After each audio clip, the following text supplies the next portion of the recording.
पुण्याजवळ डोंगरावर एक असं रहस्यमय मंदिर आहे जिथे गेल्यावर आजही लोक थक्क होतात. हे आहे भुलेश्वर मंदिर. पुरंदर तालुक्यातील माळशिरस गावाजवळ टेकडीवर वसलेलं हे प्राचीन शिवमंदिर जवळपास 13व्या शतकात यादव काळात बांधलं गेलं असं मानलं जातं. सगळ्यात आश्चर्याची गोष्ट म्हणजे दुरून पाहिलं तर हे मंदिर नसून एखादा किल्लाच वाटतो.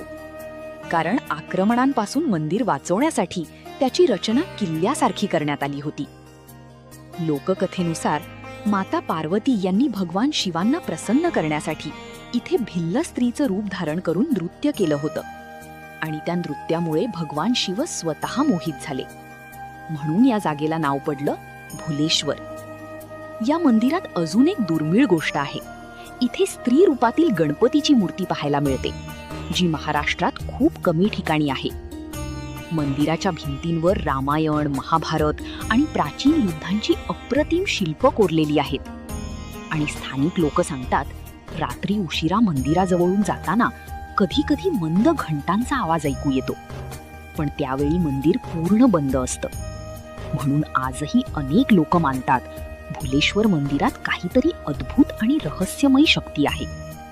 व्हिडिओ आवडला असेल तर लाईक करा, कॉमेंटमध्ये हर हर महादेव नक्की लिहा आणि अशाच रहस्यमयी कथा पाहण्यासाठी चॅनलला सबस्क्राईब